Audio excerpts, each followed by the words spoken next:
कि से मिछ कहती आमको गुरु शिखई था आमे केबे मिछ कहबानी सत कहवा को किया डरबी सत कही पछे मले मरबी किंतु माँ गोटे जगार मिछ कहती केतेबेले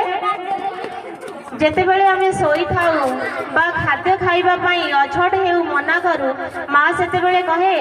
आ जन मामु सरग शशी मोकानु हाथ फड़े खसी सतरे कौन से आकाशर जन आसिक हाथ में खसी पड़े ना हाथ में खसी पड़ेनी आमे देखिले आकाश को चाहिबा से जनटा से गोटे जगार ही स्थिर होकर रही थाए किंतु जन काले आसीज आम कोल आम हाथ में धरबार आशा रखी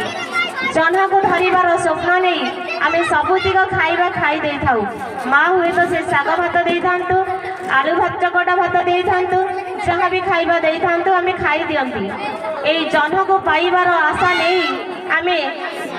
खाद्य खाई दियंती आम पेट भरी जाए पेट पूरी जाए किंतु से जन आउ आसेनी किंतु यही मिछ कथा मार यही मिछ कथा जे एते भल पाइबा खाए आमे बड़ होला परे ही जानती जे आमे खाद्य खाइले ही आमे हृष्टपृष्ट हेबा बा आमे बड़ हेबा आमे बंचिबा पाई बड़ हेबा पाई खाद्य आम पाई निहाती जरूरी सेइथि पाई माँ आमको मिछरे जन देखाती किंतु वास्तव में जन आमको